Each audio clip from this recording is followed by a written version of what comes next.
I sleep with my window closed now. Not out of habit, out of fear. There are monsters in the world. Real ones. Serial killers, rapists. The kind of things we can name and lock up. But the supernatural? That's different. It's older, quieter, easier to keep secret.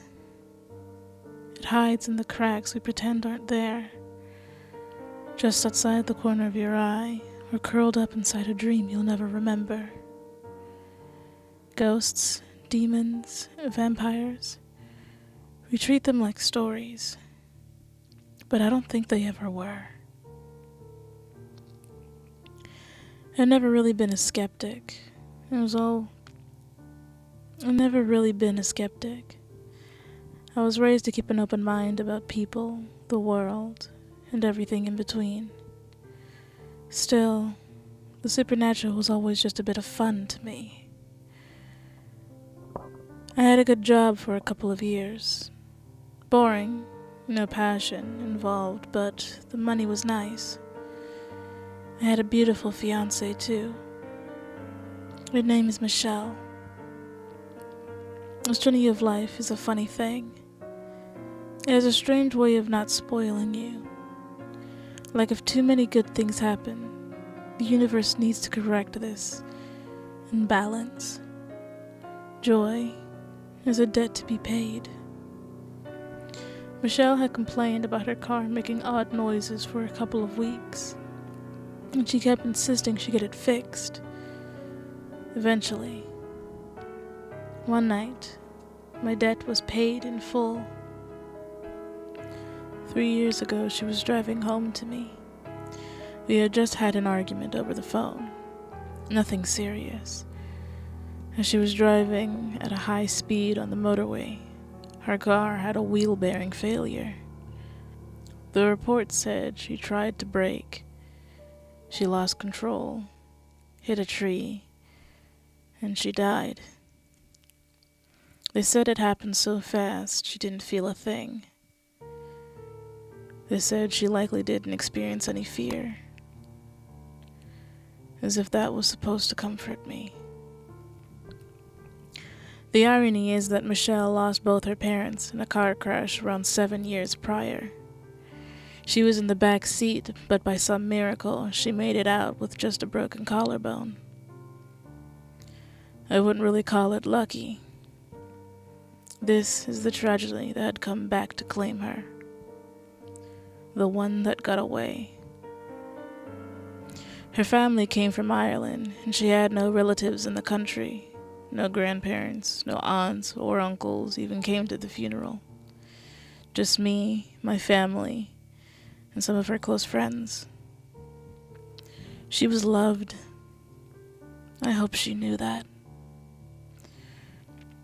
Her absent family meant that I had to identify her body.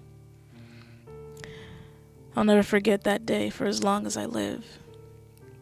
Walking into the icy, sterile room was the most painful experience of my life.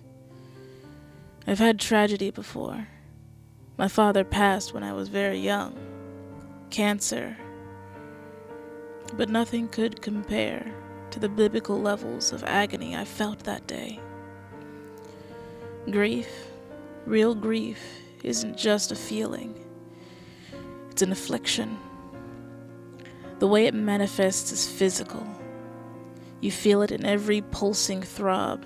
Your body mechanically churns it through your system. It radiates from you, infecting others. You feel it in the nerves. Deep, inescapable. No refuge to be found in booze or medication. It feeds and grows until it cannot be contained in the flesh any longer. Then it manifests outside of your suffering, in one way or another. It changes you. I entered the room with the coroner's hand on my shoulder. I didn't know what to expect. I just wanted to see her face one last time. Under a sickly white light on a cold steel table, impressive in its shine, lay a pale blue sheet draped over the figure of a woman. My woman, the love of my life. Are you ready, Paul? The coroner's voice a low, raspy breath. His face sagged and stiff by years of death and mourning. I need to see her, I cried. I need to see my wife. My breath shallow and weak. I wasn't ready. The sheet was ripped back, violently revealing what my beautiful Michelle had become. Her jaw smashed open, her eyes absent yet demanding my gaze. My fiancé, limbs twisted and deformed, gore engulfed what was once pure and angelic. Her wet black hair now a mess of tendrils and cobwebs. She looked inhuman. The sight of her seared into my brain like an infection. No one to blame except myself. If I had pushed her a bit more, maybe she would have gotten it fixed, and we'd be married by now. Maybe we'd have the kids we always talked about. Such a simple thing. That's not how things went.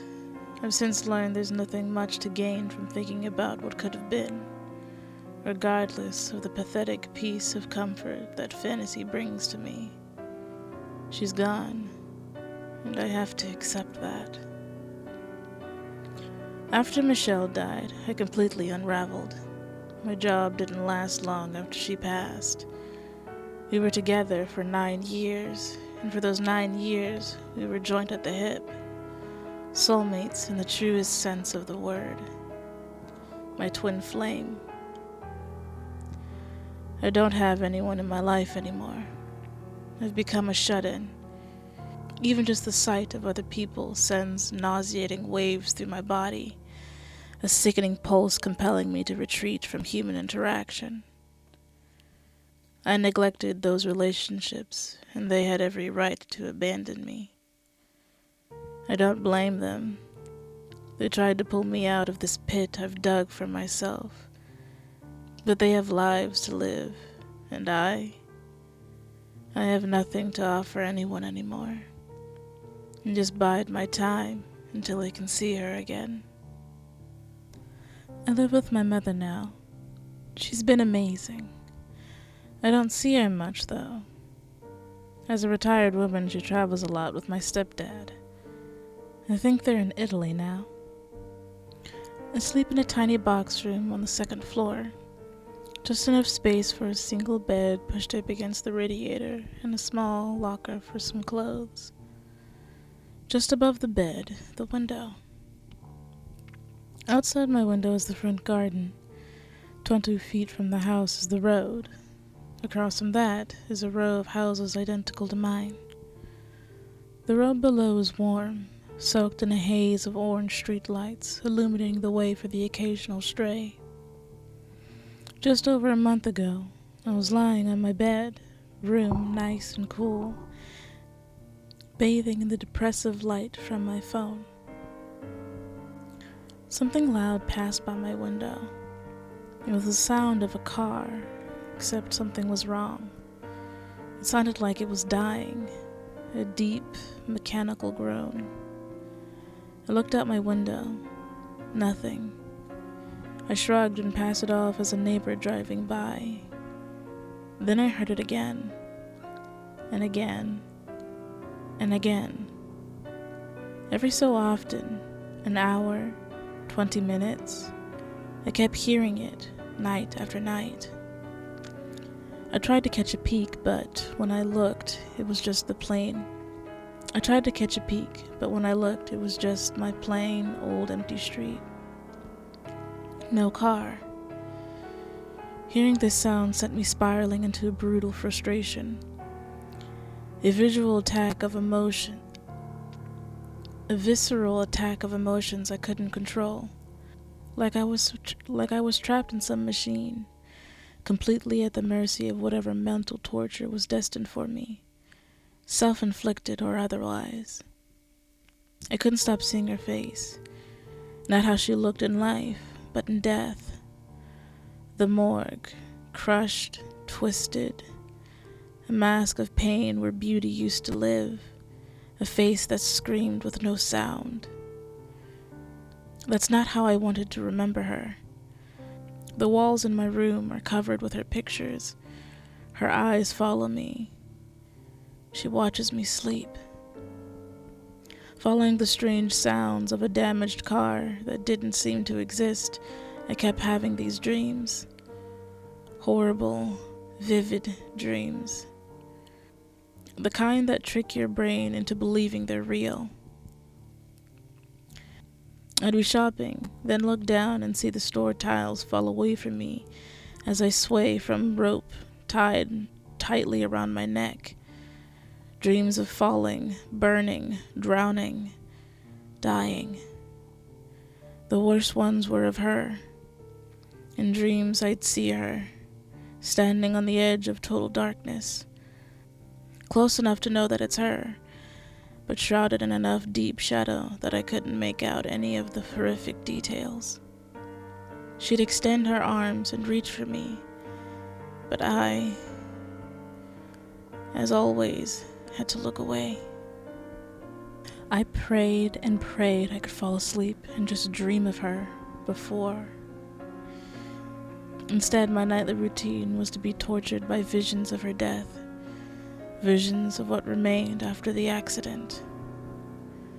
This went on for weeks. I never thought about suicide until she died. I was that kind of asshole to see someone as weak for ending it.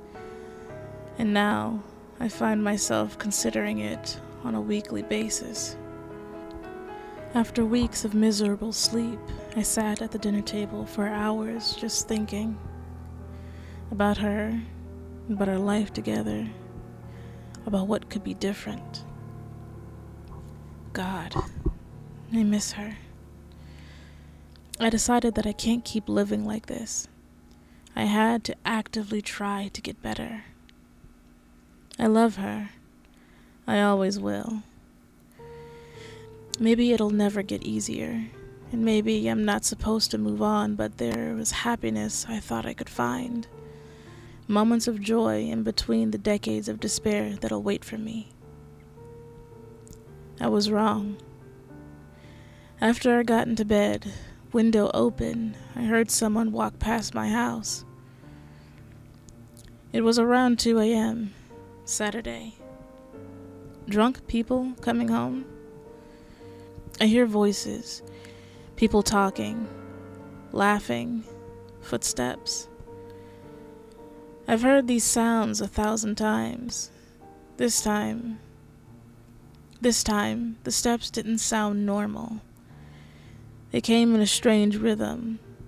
1, 2, pause.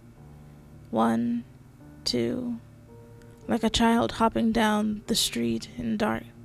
Like a child hopping down the street in the dark. Heavier. Then they stopped. Right outside. My mind caught this before I did, like it was so used to the regular sounds of passerby, and this just stood out. I paused my phone to listen. I was sure it was right outside. I was sure I could hear something, a voice, a whisper. Nothing I could distinguish from the wind. I sat there for 30 minutes just listening. I almost jumped out of my bed when I heard a woman's voice, loud as hell, coming from down the street. Her voice shattered the silence like a shotgun in a church. It was my neighbor, laughing with her boyfriend as they stumbled home from a night of drinking. At least they have each other. I laughed and called myself an idiot. Lying down to fall asleep, I swear I heard someone jump into a full sprint, steps wide and heavy. Then a strange, sweet smell lingered after. More drunks, I figured. I listened as the steps trailed off, becoming echoes. The next day, I almost forgot about the strange sounds until I decided to walk to the shops. Out my front door, through the garden, and around the wooden fence, I felt something. A smell. Something familiar. Sweet and overpowering. Honestly, I didn't know what it was, but it made my mind conjure images of the past. Like a dirty window I could hardly see through. On the ground, something caught my eye. Light reflecting on the silver reminded me of the table where I last seen her. It was a ring. I recognized it immediately. It was identical to my ring, the one I wore on my finger every day since I asked Michelle to be my wife. I was stunned. I couldn't believe it was here. Confused and disoriented, I spun my head around the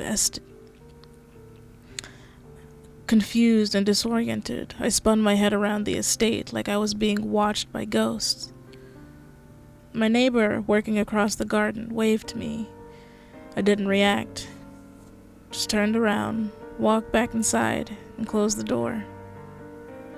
I kept her engagement ring in my hand all day. Later that night, same as every night, in bed, bathed in the loathsome glow of Reddit or some other shitty website, I heard it again. This time it was around 1 a.m. Hopping up the street, the sound of shoes crunching on stones, a strange wet splat accompanying each odd step. Again, just like last time. It stopped right outside my window. I just listened. Something about the sound got under my skin. I was almost afraid to look. I fought back against this oppressive emotion as I reached for the curtain, just to pull it open, before I heard a voice. It was a woman's voice, a whisper, soft, yet sounded like it was coming from all around me. The sound resonated in my body. Then it stopped. My skin began to tighten. By the time the initial confusion had passed, I began trying to rationalize the situation. Surely it was just a neighbor talking to someone. I forced a smile and laid back down, closed my eyes. Then it spoke again. "Hey, Paul." The words fell out of the whisperer's mouth and came and went like raindrops, gentle like silk.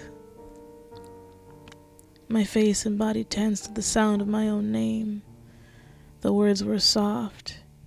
You could almost miss it. "Let me in, Paul." Then all was silent. I never answered. I never heard them again. I didn't get much sleep that night, or any night after, to be honest. The following day, I felt crippling fatigue, as if my body was lacking the means to carry my own weight. Forcing myself to do some chores around the house wasn't easy. I was perfectly content to let everything fall apart, sit down, drink, and rot. As I was doing my tasks, walking around the house, passing windows, I was frequently distracted. Any sign of movement outside pulled me away from what I was doing like a hidden hand. It's strange. I half expected to see her walking in the driveway of my mother's home to visit me. She never did. The day carried on as normal. Misery. I was lying in my bed later that night, staring at the impossible ring now hanging from a hook on my wall. I heard the sound again. That strange hopping sound. Wet. Heavy. It was approaching from down the street, louder and louder with each step until its climax was right outside. I heard a slow, long, deep breath. Then it spoke to me. I need to come inside. Open the curtain. Paul, please let me inside. Paul, please. I just need to see you. Open the curtain. Paul, please, it's me. I need to come inside. Open the curtain. It was her. A strange smell permeated the room, sweet and overpowering. I know it's impossible. Michelle is dead. I identified her body. I was at her funeral. I knew she was dead. Yet she spoke. I didn't answer. I just cried. She spoke for hours, just repeating herself. The love of my life, mangled, buried, and dead, calling to me from the night right outside my window. I wish I had the courage to look. What would I see? Some kids pulling a sick joke on me? Some kind of monster using her voice? My beautiful wife to be the way she was in the morgue? I just lay there, scared and crying, until the sun came, and with it, the voice drifted away, like she was a radio losing signal. It took me hours to finally sit up and get out of bed. I didn't look out the window. Every pane of glass injected fear into my veins. Peripheral beams danced at the corners of my eyes. Footsteps behind me coming from nothing or no one. I closed all the curtains on every window of the house. It stayed that way for days. The neighbor who had waved at me called over. He said he was just checking on me. He obviously saw the curtains drawn for a while and grew concerned. I know I looked insane. I hadn't slept in weeks. The dreams were too much. Not like my nightly visitor would let me get much sleep anyways. I told him I was okay. I know he didn't believe me. His face recoiled on itself, like he smelled something awful. I didn't care. I closed the door on him. The next night, I was terrified. I thought maybe if I slept early, I'll just sleep through it, and it'll be like it never happened. So that's what I did. Or should I say, what I tried to do. I don't know what woke me. Maybe another horrible nightmare. I couldn't remember. I jumped in a cold sweat. I could immediately smell her perfume. There was no doubt now. That's what I was smelling. I could hear her outside my window, whispering loudly. It took a moment for the sounds to involve words. Paul, I need to come in. It's me. Open the curtain, Paul. Paul, please, it's me. I love you. Let me in. I love you. I love you. Let me in, please. I know you found my ring. I felt my room shrink, closing in around me like suffocating darkness, each word sending me deeper and deeper into the depths of despair. I couldn't take it anymore. I screamed in a coward's yell. Paul, you have to let me in so we can be together. Paul, it's me, please. Don't leave me out here. We can be together. My heart punched at my ribs as rage clawed at my throat. I wanted to scream, cry, and throw up all at once. You're not Michelle. Fuck off. Just open the curtain. You'll see. It's me, Paul. I love you. The voice changed tone. It sounded enthused by my response. That night I didn't sleep. I couldn't. I sat on my bed with my back against the wall, watching the curtain as it fluttered in the breeze. And she whispered for hours.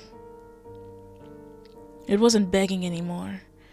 It was softer now, confident, almost soothing, like she knew I was listening. I know you want to see me, Paul. I know you're tired. I can make the pain stop. I miss you. Please, Paul, let me in. I didn't move. I didn't speak. I didn't cry. I just listened. And then she said something I'll never forget. She said, "You're already halfway gone. You just need a little push." I swear to God I heard a smile in her voice when she said it. Then her laugh, her beautiful laugh, it echoed for hours. I sleep with my window closed now. No more breeze, no more sound, no more Michelle. Still she comes, muffled through the glass. I can hear her tapping at my windows. Still she comes,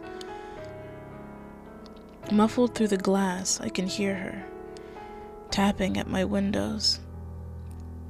I live with my curtains drawn. Day or night, it's all the same to me now. She hasn't stopped. Her temptations are constant. I haven't eaten, haven't slept in days. I don't think my body wants to anymore. She tells me I've suffered enough. That peace is just on the other side of the curtain. Just take a peek.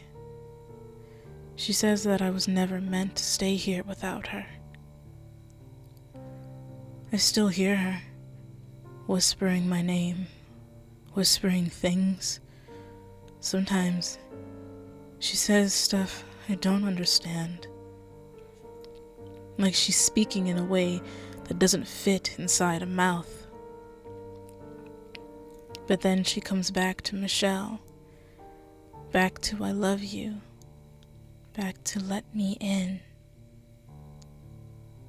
Her ring is always in my hand.